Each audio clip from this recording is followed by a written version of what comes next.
Jadi Gelora Bung Karno ini kalau dilihat satu-satu, masalahnya lebih banyak daripada pendapatannya. Akan melakukan kaji ulang tentang Gelora Bung Karno dan Kemayoran. Karena itu memang nggak ada gunanya. Uang yang besar, belum kita bicara aset secara keseluruhan ya, itu dua Kemayoran dan Gelora Bung Karno itu asetnya hampir 600 triliun. Itu aset paling seksi dan nilai bisnisnya paling tinggi. Terima kasih Ketua yang saya hormati, pimpinan Komisi 13, serta para anggota yang saya hormati, Bapak Ses, Kementerian Sekretaris Negara, serta jajaran. Saya mau menyoroti soal Gelora Bung Karno dan Kemayoran. Karena ini dalam masa sekarang ini sangat dibutuhkan pendapatan negara untuk menopang APBN kita. Kalau kita melihat 10 tahun terakhir, Gelora Bung Karno dan Kemayoran ini, sebetulnya apa yang terjadi, apa yang pendapatan tahun 2024 415 miliar itu nggak ada apa-apanya. Benar. Bukan pertumbuhan yang luar biasa. Dan itu juga bukan kerja yang luar biasa. Karena pada masa itu eventnya memang sedang ada. Ada 254 event olahraga dan event musik pada masa itu. Jadi kalau kita lihat misalnya 2014 saja kita sudah punya pendapatan angkanya 200 miliar. Jadi biasa-biasa saja sih sebenarnya pendapatan itu. Karena memang kalau kita melihat dia sebagai BLU sekarang ini juga nggak tepat Pak Ses. Kan nggak ada yang disubsidi kita di situ. Apa yang disubsidi? Semuanya di situ kawasan bisnis. Sebenarnya sudah saatnya dipikirkan dia bergeser. Kalau mau tetap juga dia sebagai BLU dengan pendapatan setahunnya antara 300 sampai 400 miliar untuk Gelora Bung Karno dan 200 miliar untuk Kemayoran, itu jadikan satker biasa saja. Satker eselon 3 saja gitu. Ya kan? Buat apa dia mentreng dengan direktur gedung yang bagus gitu dengan pendapatan. Coba kita lihat aset yang dikelola oleh Gelora Bung Karno dengan pendapatan 400 miliar itu hampir 70 triliun. Itu 70 triliun menghasilkan 400 miliar atau 200 miliar. Kemudian belanjanya dia untuk pengelolaan itu 85%. Jadi jangan dilihat angka 227 miliar pendapatannya. Yang diserahkan kepada negara itu kecil.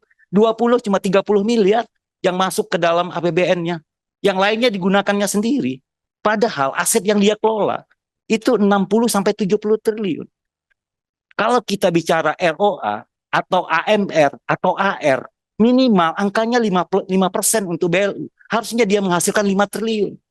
Bukan 200-300 miliar. Saya tidak mengapresiasi pendapatan 500 miliar itu. 500 miliar itu kalau untuk Gelora Bung Karno, Pak Ses, nggak usah kita pakai bangunan. Cukup kita pasang iklan aja keliling. Karena iklan di Gelora Bung Karno itu 1 bulan untuk billboard ukuran besar itu 560 juta. Jadi itu kan nggak ada artinya. Uang 200 miliar itu nggak ada artinya. Jadi ini kita minta, saya sepakat dengan Pak Mensesnek waktu pertemuan November di sini, 13 November di sini, ya pimpinan.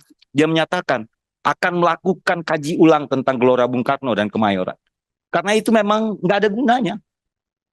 Uang yang besar, belum kita bicara aset secara keseluruhan ya, itu dua Kemayoran dan Gelora Bung Karno itu asetnya hampir 600 triliun.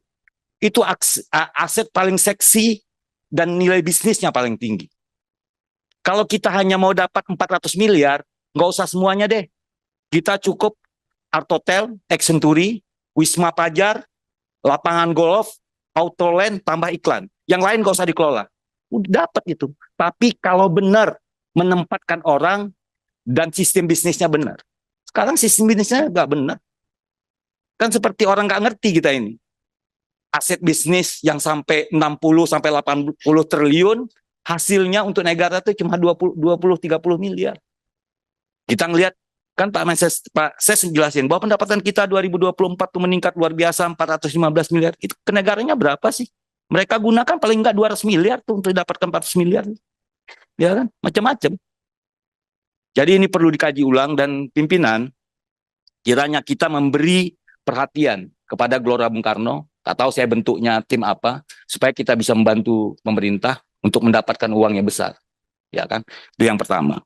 Yang kedua, saya nanti mungkin pada kesempatan ini Pak Ses tidak bisa menjelaskan karena ini harus benar-benar. Saya itu minta dirinci. Berapa sih pendapatan kita dengan BOT, kerjasama, KSO, kerjasama manajemen, perjanjian jangka pendek. Itu saya minta dijelasin. Berapa sih bagian-bagiannya? Sudah tuh berapa pendapatan dari iklan luar ruang? Supaya kita bisa melihat apakah sudah maksimal, berapa persen dari aset kita yang sudah berjalan. Jangan-jangan ini hanya 2%, 3%. Kalau dapat 400 miliar itu kan perlu butuh modal aset sekitar 2 triliun, 3 triliun aja. Pak Ses, bukan 60 triliun seperti sekarang. Itu kan kalau ini, BLU ini, asetnya besar, dirutnya gagah, tapi pendapatannya nggak ada. Jadi saya mau minta itu dirinci secara rinci. Yang ketiga, saya minta dijelaskan status Senturi setelah pindah ke Art Hotel itu seperti apa. Wisma Pajar itu seperti apa sekarang? Apakah persoalan hukumnya sudah selesai? Kalau persoalan hukumnya sudah selesai, itu mau dikerjasamakan dengan siapa? Yang ketiga, lapangan golf. Itu kapan mau selesainya? Dan saya juga minta dijelaskan berapa sih pendapatan lapangan golf kita 10 tahun terakhir. Kalau dia tidak ada manfaatnya, lapangan golf itu lebih bagus, itu lapangan golf ditiadakan. Diganti dengan sistem bisnis yang baru.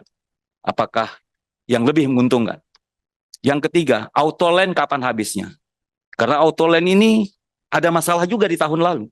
Dia tidak menyetorkan sebagian pendapatannya yang bukan pendapatannya. Jadi Gelora Bung Karno ini kalau dilihat satu-satu, masalahnya lebih banyak daripada pendapatannya. Saya minta dijelaskan itu satu persatu. KSO ini. Nah, kalau dia bicara BLU, kita nih Pak Ses tahu berapa sewa Gelora Bung Karno kalau tim nasional kita bertanding. Pak Ses tahu berapa sewanya? Kira-kira berapa diskonnya?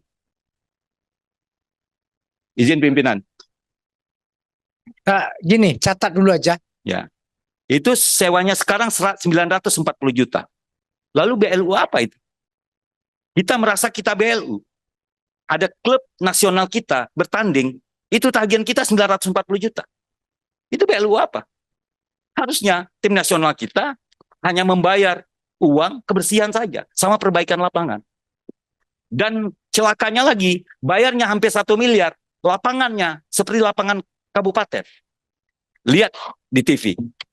Sejak pertandingan pertama, Piala Dunia kita, lapangan jelek sekali. Kenapa lapangannya jelek? Pertama, pengelolaannya tidak baik. Yang kedua, dulunya, beberapa bulan sebelum Piala Dunia, itu lapangan setiap hari Minggu disewain kok sama orang, bayarnya 500 ribu satu orang. Kumpul 22 orang, bayarnya 20 juta. Jadi itu pengelolaannya nggak benar. Jadi kalau Pak Ses duduk di Gelora Bung Karno itu, duduklah sebentar, lihat, itu banyak yang nggak benar. Jadi pantas pendapatannya seperti itu. Jadi kita minta mungkin 1 bulan sampai dengan persidangan berikutnya, kita minta dijelaskan khusus untuk Kemayoran dan Gelora Bung Karno. Karena itu kita menganggap itu tidak wajar. Setelah itu saya tadi minta dijelaskan kapan habisnya lapangan golf, Autoland, Wisma itu seperti apa, Art Hotel seperti apa. Karena kalau hanya 4 itu aja, Pak Ses, dikelola dengan baik, 4 aset itu, Art Hotel, Wisma Pajar, lapangan golf, dan sebelahnya ditambah dengan iklan yang sekarang dipegang oleh Pixel, itu udah lebih dari 500 miliar pendapatan. Saya pikir mungkin 1 triliun 1 tahun. Tapi dikelola dengan benar dan orang dengan benar. Ya, ini saya minta dijelaskan secara rinci. Terima kasih. Bila taufiq wal hidayah. Assalamualaikum warahmatullahi wabarakatuh. Terima kasih Ketua.